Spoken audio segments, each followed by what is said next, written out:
Bună tuturor și bine ați venit la previziunile pentru săptămâna 18-24 mai. Să știți că este o săptămână care începe cu multe surprize pentru toată lumea. Este o săptămână în care o să fim mai vorbăreți. E o săptămână în care cu siguranță apar și tot felul de soluții pe diferite aspecte ale vieții. Da?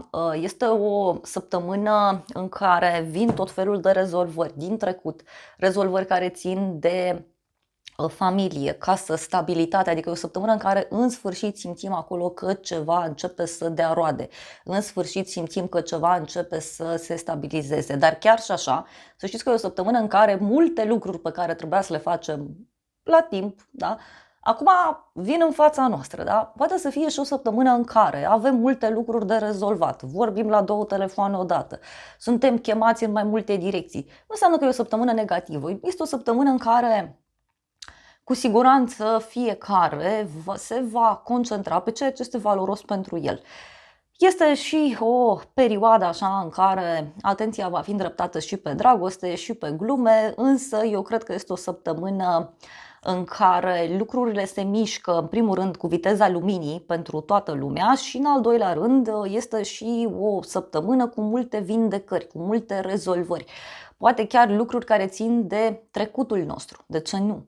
Posibil și asta. Uite, săptămâna aceasta Venus schimbă zodia, se mută în Rac, deci și de acolo din Rac face aspecte bune pe la noduri, deci suntem ajutați. În general, energia feminină ne ajută, răbdarea, grija, iubirea, da, față de familie, față de oamenii de prin jur, poate chiar și acel moment în care ne ascultăm sensibilitatea. Unii e posibil să scoatem de la naftalină săptămâna aceasta niște talente pe care le avem, da? Pot fi, știu eu, talente moștenite, da? Care acum, nu știu, ne pot ajuta, ne pot scoate din niște situații, însă tot săptămâna aceasta Marte intră în Taur, da? Măcar se mai face oarecum liniște pe energia aia de agresivitate, că a fost prea multă în ultima vreme, ea se menține acolo în continuare, că na, e Saturn acolo, e Neptun, e și Chiron, mai trece și Luna așa din când în când, sau mai sunt activate planetele respective de lună și de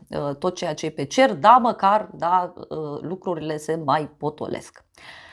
Este de asemenea o săptămână în care, așa cum spuneam, Marte acolo care intră în Taur, ne mai poate face fie să fim ambițioși, să facem mai mulți bani, fie Marte acolo în Taur ne face să fim mai domoliți în modul nostru de a acționa și tot Marte acolo în Taur să știți că mai poate să aducă și cheltuieli, să mici mari probleme pe resurse, pe finanțe, în general în lume, dar și în viața fiecăruia. Da? Marte acolo în Taur, ce să zic, e startul unei perioade în care mai încetinim, da? Mai încetinim din nebunia, da? În care fiecare a fost, dar în egală măsură tot acolo Marte, să știți că se ia de mână cu Venus, da? Și asta înseamnă că din nou primim foarte mult ajutor.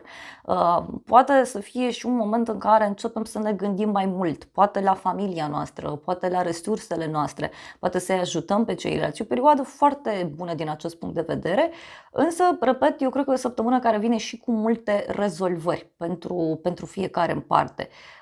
Săptămâna se termină într-o notă karmică pentru fiecare.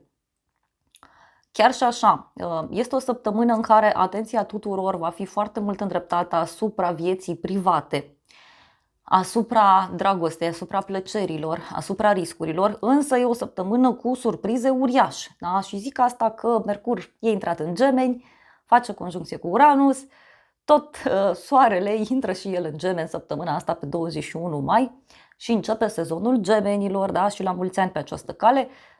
Și se întâlnește și Soarele cu Uranus, da? Adică să fie treaba bună. Deci poate să fie pe de altă parte o săptămână în care avem inspirație, în care avem idei absolut geniale, da? Însă și o săptămână în care e posibil să mai aflăm secrete, da? Uranus e planeta adevărului acolo în Gemeni și cu Mercur și cu Soarele, deci fie avem noi revelații, fie suntem inspirați, fie ne vin idei geniale, fie aflăm lucruri, da? Eu zic că este o săptămână bună în mare parte și este o săptămână în care putem să și învățăm diferite lucruri. Da? Bun, hai să vedem așadar ce spune și acest oracol, să vedem ce energii sunt pentru săptămâna aceasta. Bun, și avem așa, ochiul, abilități psihice și încredere în intuiția ta. Deci poate fi o săptămână în care ni se cere să ne uităm mai atent în jurul nostru și să ne ascultăm foarte mult acea intuiție, acele feeling-uri. Da? Apoi avem un foc de artificii, ceva entuziasmant, da? Ceva bun, ceva frumos, ceva care ne aduce energie.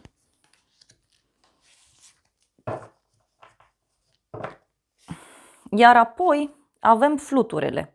O schimbare spre bine. Deci, dragilor, e o săptămână în care facem schimbări spre bine. Este o săptămână în care ne eliberăm, o săptămână în care primim vești bune și o săptămână în care ne putem lua o anumită piatră de pe suflet. Da? Bun, cam atât în mare parte. Vă aștept cu drag și în aplicația mea sau pe site, dar în aplicație e mult mai ușor de intrat. Vă aștept cu drag în aplicație să vedeți zodia de care sunteți voi interesați. E gratuit, puteți să intrați și fără cont, da? Nu e ca pe YouTube să fiți întrerupți de reclame, e altceva, mai vorbim acolo în liniște și pace. Cei care aveți deja aplicația, nu uitați să o actualizați, dar am lăsat link în primul comentariu. Vă aștept cu drag, vă îmbrățișez și ce să vă zic, vă doresc o săptămână cât mai plăcută și cei care tot întrebați de ce anume nu mai apar filmări pe YouTube, am făcut o filmare specială, că nu vreau să mai repet același lucru în fiecare zi, e o filmare făcută, am pus-o, o atașez acestui videoclip, să o vedeți, vă explic acolo ce și cum, că repet, abia m-am detașat de anumite energii, vreau și eu să fiu zen și liniștită. Vă iubesc, vă îmbrățișez și vă doresc o săptămână cu surprize cât mai plăcute.